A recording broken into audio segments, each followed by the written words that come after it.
We finally got through the move. New house, new space, new listening room, maybe a new component too. Let's discuss.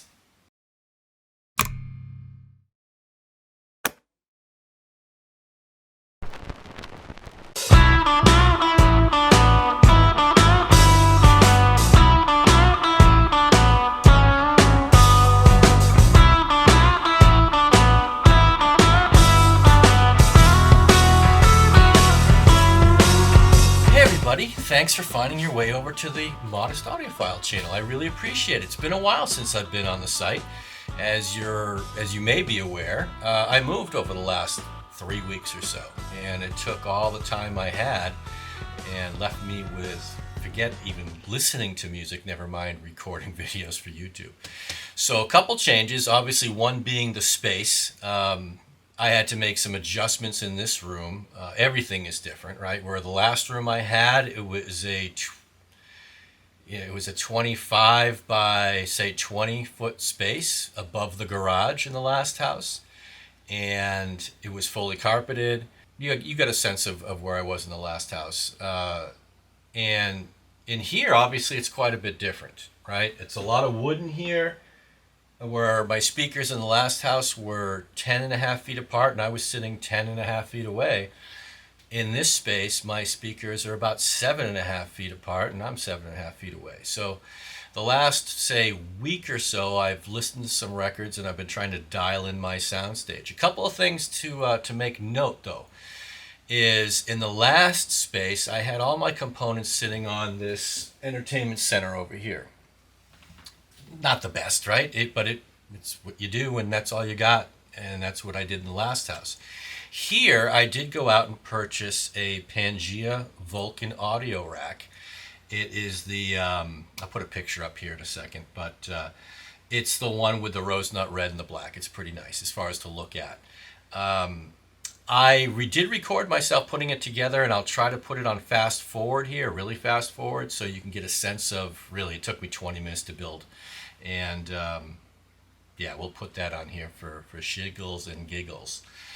A couple other things to note is, setting up this space, everything was new, right? Not only the room, the materials, really what the room was. My chair that I listened to, I just literally slide over my office chair, 7.5 feet away in this space. In the last space, I had a different chair that I thankfully retired after 10 years. So everything was a little bit different. And I'm not going to lie to you, at first I was a bit concerned. I'd gone to a couple concerts over the last week. So real quick, last week, it looked good on paper when we put the plan together 5 months ago, meaning that back-to-back nights of concerts in 2 different states looked good on paper. But when you're doing it in the midst of a move, it got a little bit exhausting. But the first night we saw Foreigner and Styx, and let me say, I've seen Styx before, great band, great show. Foreigner just crushed it. Foreigner was absolutely outstanding. Really, really happy I saw them. And then the next night we went down to Boston and we saw Steve Miller Band, followed by Journey, and followed by Def Leppard at Fenway Park. I'm not going to lie, I was a little tired for those first two. But by the time, and I had seen Journey before, but by the time Def Leppard came on, which I had never seen, it was worth it in the end. Fantastic show. But my ears were cracking a little bit, and I had to make sure I put some earplugs in. I wanted to save my ears as best I can. So anyway, I come back here, listen to some music, and I was afraid that this concert's kind of just screwed up my ears for a couple days. But again, with the different space and all of that and the different materials, I put on a couple different albums, and everything just wasn't clicking like it was before. It sounds good. Let me say this, putting stuff on this new audio rack, everything's a bit more clearer. Everything's a bit more defined. I get a little bit more detail up in the treble region. So I'm really happy that I have this Pangea rack now. So that's really first and foremost. For $200, $199.95 on Amazon. Yeah, really, really happy I got it. So back to the records I was listening to. I wasn't really being able to dial in, and again, everything being a little bit different. I was putting on Crosby, Stills, and Nash, right, the Couch album. And I'm going, very, very intimate with that album. I know the album very well. And it wasn't sounding bad, but it wasn't sounding like I was more accustomed to. By the time the fourth song came on, real quick, right, You Don't Have to Cry, I lowered my chair by about an inch. And boom, everything came into focus. Amazing that just reducing your chair height by about an inch really helped bring that soundstage more into full blossom, for lack of a better term. It helped to dial into where I was more accustomed to hearing it, if that makes sense. Anyway, another thing that I did take notice was that, let me go get it and I'll bring it right back. So yesterday, I listened to a couple other albums coming off of those concerts, listened to something a little bit different. I listened to Paul McCartney's first solo album, McCartney. Sounded fantastic. It's a half-speed master. We'll get to that another time. And then I put on, this was yesterday, and then I put on George Harrison's, right? 50th anniversary of All Things Must Pass. At my last house, I was still trying to figure out if I really, really liked this 50th anniversary or not. It came across as a little subdued, we'll say. I don't know. Maybe that's not the right word. Regardless of how it did sound, it sounds better in this room. And that was a nice surprise. I don't know the reason for it. It could be the Vulcan rack. It could be the dimensions of the room. It could be the materials of the room. It could be so many different things. But I did get more enjoyment listening to it this time around than I had previously. So all new things happening in this new space. Now, one of the things I did want to bring up is, I alluded to in the intro, there may be a new component coming. Yes, there will be a new component coming. I ordered it yesterday. It'll be coming in tomorrow, and that is the Eversolo DMP A6. I'm not going to be using it for its DAC purposes, but I'm going to be using it more for a media server and a streamer, I suppose. I didn't have a streamer before. So that's coming in tomorrow. I'll do a separate review on that. It'd be like Santa Claus arriving on Saturday. So the reason I went and got that is because, as you can see, my computer, which sits right below here, is more than 15 feet away from my rack in my Denafrips DAC. So I've got a lot of digital files that I own, a lot of high-res digital files, and I wanted to make sure I could listen to that. So after some research, you folks probably already know this, but the Eversolo allows you to add an SSD drive for up to 4 terabytes for your local music files on that system. So that's what I intend to do. I intend to move all of my files off of the hard drive of this computer and get it onto the Eversolo. So in addition to really what it's made for, which is a great streaming platform with a great interface, now I can also utilize it for all of my local music files as well. So that's the plan anyway. I've rambled enough, so let's just end it with this. I'll do a quick tour of the room, and maybe you can listen to some music while copyright-free music while you watch me build this silly Vulcan rack. And that's it. Then we'll get on to a couple other things later on the week. Hopefully I'll put together a review of the Eversolo. Let me live with that for a little while.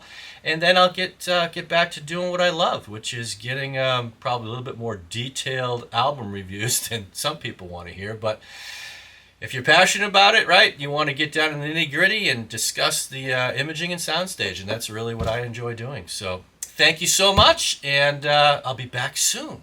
All right? Now off to watching a very quick version of me trying to fiddle and diddle and put together a Vulcan rack. Thanks for watching. I'll be back soon. Bye.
came with it.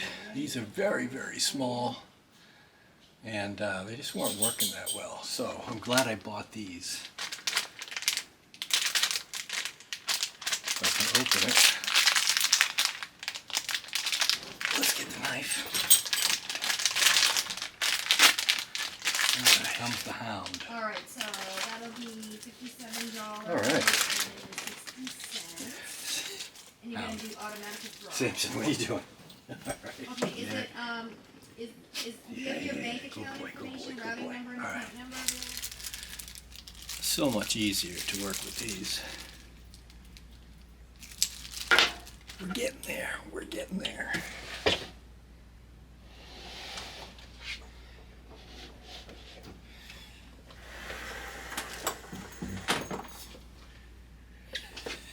Cool beans.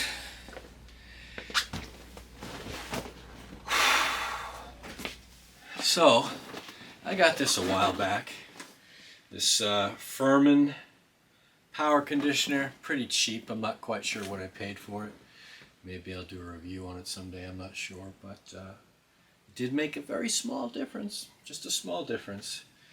But most importantly, it's it's a place for me to plug in all my stuff. So I'll try and hide it behind there, and let's get going. Glad I kept all the original boxes.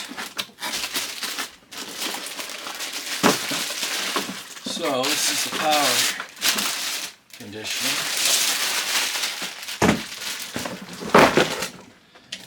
Nothing special here. On the front, right, power switch right here. Rack mountable. I'm not going to do that. What I may do actually is put some in on the back. What, 1, 2, 3, 4, 5, 6, 7, 8. 8 plugs there, plus the one on the front, that's 9.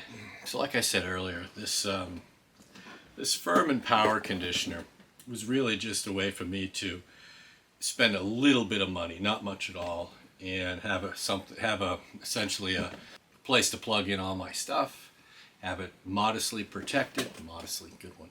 Yeah, modestly protected. Yeah, well, I will say is there was a very minuscule difference, but there was a difference in the overall sound quality, and I would have to say it really enhanced the hard lines when it came to imaging, right, and soundstage. Not a lot, maybe if you went and got a much bigger or a much more expensive power conditioner, it would make that much more difference. I don't know. I spent, again, not very much money on this. So this is probably my overall favorite component in my system. This is the Pro-Ject 2-box S2. You've heard me talk about it a few times before. And I do have the upgraded Genelex Golden Lion tubes in here. And that did make a huge difference in my overall soundstage compared to what I was using previous. And I'm hoping in this room I get the same sense, right? This is quite a bit different room than what I was coming from, so it'll be a lot of trial and error. So here's the Pro-Ject 2-box S2. You can see that there. Right, you don't need to see me. There we go. And on the back, sorry, Randy. Yeah, what you got here is just, analog in and out. Nothing special. 18-volt power supply, and you do have your grounding post right there. So, my favorite component, just edging out the DAC. We'll get to that in a second. So I'm going to dedicate a whole shelf just to that for now. See, here's the box for the Golden Lion custom tubes. Okay, see, is that there? Really happy with these. All right. The next, right? Denafrips Aries DAC. This thing weighs a little bit more than you think. Very solid, heavy piece of equipment here.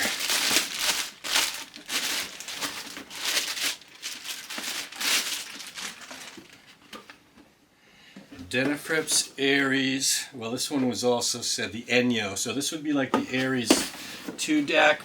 When I bought it, it was, they changed the name to Enyo. So, right there. Not the most good-looking DAC in the world. Pretty small with the lights. And here's the back. Balanced ain't unbalanced. I go unbalanced. All right.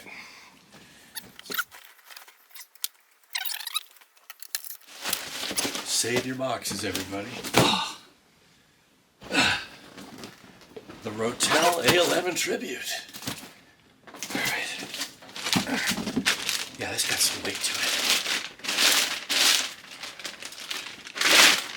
And I really enjoy this Rotel A11 Tribute integrated amp, and really fell in love with a couple reviewers out there and thought that this thing would really suit my needs, and yeah, it certainly did suit my needs. It really doesn't give much flavoring to the music, which is great. Here's the back of it. All your RCA inputs there, speaker inputs over there. Pretty simple. Pretty darn simple. It does have Bluetooth, but who uses that? And yeah, what else is on the back here? Yeah, phono. I don't use the internal phono, obviously. We've got the Pro-Ject over there, so all I'm using is auxiliary 1 and auxiliary 2. Keep it pretty simple that way. Alright, let's go. Put it over here. This Pangea rack. Vulcan rack, I think it's called. It's not the one with the X braces. We'll go through that again on another time, but this fake wood, it's MDF, but it does have a wrap on here that is supposed to help scuffing and scraping and all of that, so we'll put it to the test. So real quick, the one on the left is the one that came with the stand, and the one on the right is the one I bought. So of course, just in case you're curious, my component cables are world's best cables. These were not expensive. I'll try and put what I paid for them down below, but that's what I'm using for component cables, and I've already wired up these cables, speaker cables. These are just from Crutchfield, so they've all done me well so far. All right, back to get my fat finger out of the way. Back to putting this stuff together. So again, we put this in pencil, not in pen. Not sure if this will be the final spot. It's a little cramped in there. My worry is, right, because my speakers are going to be rear ported. Now, they're far enough away from the wall, but I don't know if it's going to, I think at some level, right, it's going to mess with the turntable. I hope not, but maybe I'll get this thing going next week. That's my fear.